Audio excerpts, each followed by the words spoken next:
नाग्रिजुलि दखरा एबसुनि खुंगा नैजिथि बोसोरसालिया जथुम्माया थांनाय सानखालि जोबलांबाय। तामुलपुर जिल्लानि आवथियाव गोग्लैनाय नाग्रिजुलि दखरा दुलाराय बर' फरायसा आफादनि खुंगा नैजिथि बोसोरारि जथुम्माया 22 आरो 27 डिसेम्बर साननैनि हाबाफारिजों गाजा गोमजायै खुंफुंजाबाय।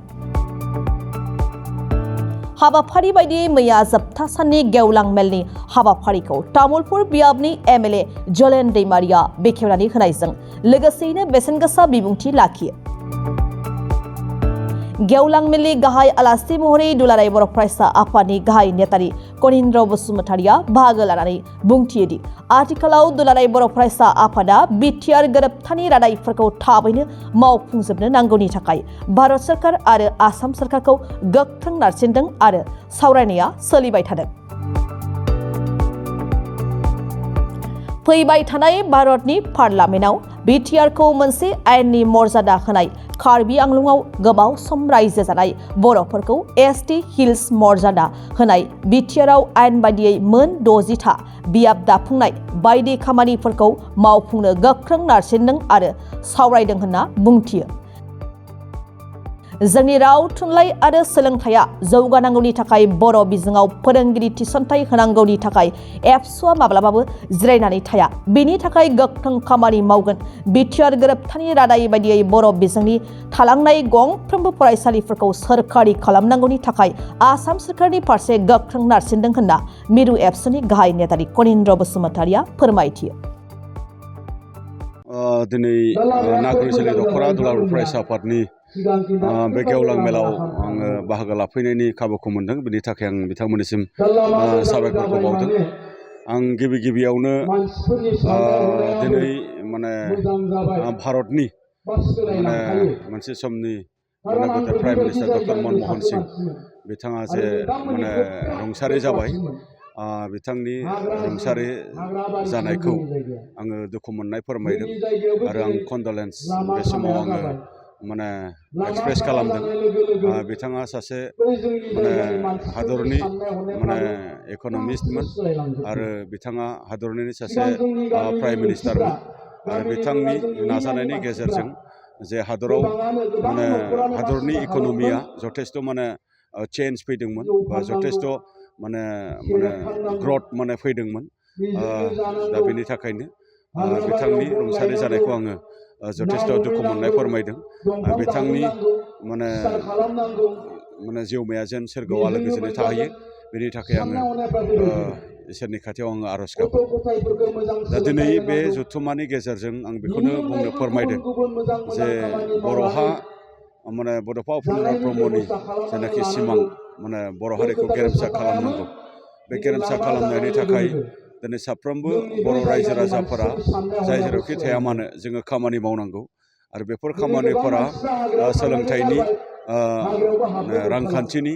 बा गेलेनाय बिथिं बा समाज बिथिं बा रांखान्थि बिथिं बा हारिमु बिथिं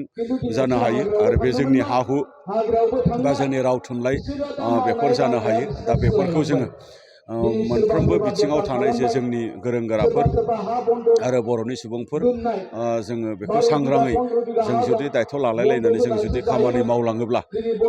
मोनसे समाव जोङो बर' हारिया गेरेमसा हारि जानो हागोन। जोङो बेखौ फोथायो आरो बे बाथ्राखौनो दिनै बेवहाय नाग्रिजुलिनि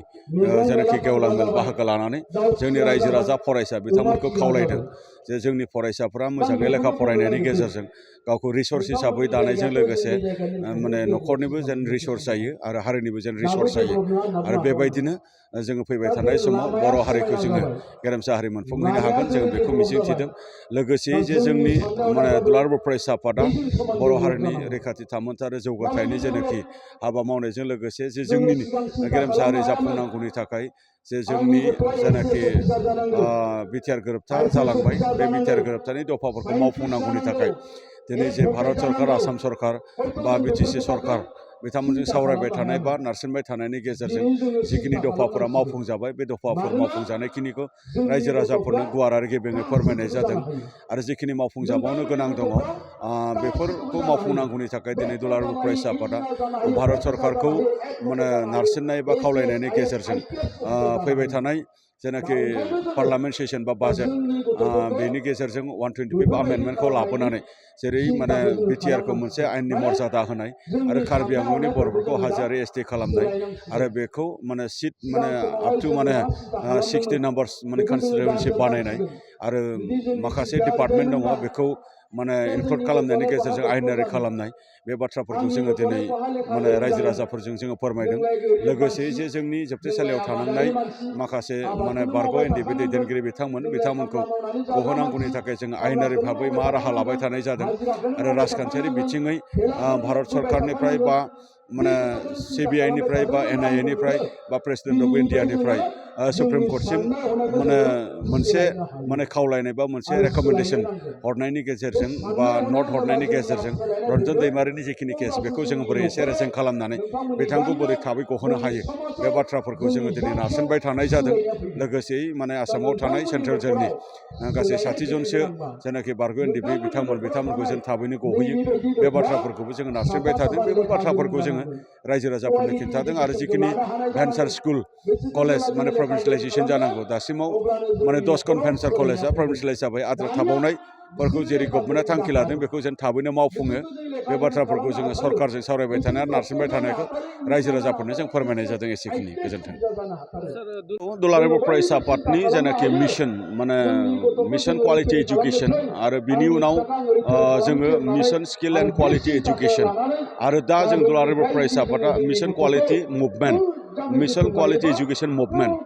बेखौ जोङो दिनै लानानै फैदों बेनि गेजेरजों 2006निफ्राय जेरैबायदि खामानि मावदों जे जोंनि फार्स्ट डिभिजन बर' मिडियामनि पास जानायनि जेनाखि अनजिमा 2006आव 66ल'मोन देग्लाय 4000सिम खाथियाव फैबाय जोंनि जिखिनि डेभेलपमेन्ट बा जोंनि जिखिनि नाजानाय बेनि आउटकाम बा बिनि रिजाल्टआ पजिटिभ आरो बिनि ग्राफआ मोजां मोनसे माने दावखोबाय थादों नाथाय बिनि गेजेरावनो जोङो मोगा मोगि जानांनाय माखासे जेंनाफोर जेरै थोजासे फोरोंगिरि गैया बा जोंनि थाखानाय बर' मिडियामनि फरायसालिफोरा थोजासे फोरोंगिरिनि थाखाय स्टुडेन्टस खमायलांनाय बा स्कुल माने मार्च खालामनानै बुथारनाय बा बेखौ शाटडाउन खालामनाय बे थासारिफोरा जोङो मोगा मोगि जानांदों बेफोर जेंसि बियो जोंनि मोनसे चेलेन्जेस बेफोर जेंना जेंसिखौ जोङो अभारकाम खालामजोबनायनि गेजेरजों जे जोंनि बर' मिडियामनि जेनाखि फरायसालिफोर जों फोथांथारनांगोन आरो जोंनि राव आरो थांनानै थानांगौनि थाखाय जोंनि थुनलाइया थांनानै थानांगौनि थाखाय जोंनि बिजों जोङो बेखौ थांनानै थाहोथारनांगोन बेनि थाखाय जोङो माब्लाबाबो जों कमप्रमाइस खालामनो हाया आरो बेखायनो जोङो आसाम सरकारखौ जों बुंबाय थादों जे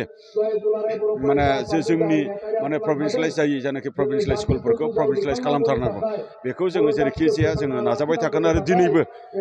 जोंनि बिटिसि गभर्नमेन्टनि डाइरेक्टर अफ एजुकेसन मानगोनां डाइरेक्टर बिथांनि इनिसियेटिभआव बिटिसिआव मोनसे मिटिं जादों जे मोनसे कमिटिनि फार्स्ट मिटिं बियो जे प्रभिन्सियेलाइज माने खालामनांगौनि जिखिनि मोनसे दफा दङ बेखौ माने मावफुंनायनि गेजेरजों थाबावनाय माखासे भेन्सार स्कुल कलेजखौ सरकारिकरन बोरै खालामनो हायो दिनैबो मोनसे मिटिं जालांबाय बेखिनि गोजोन्थों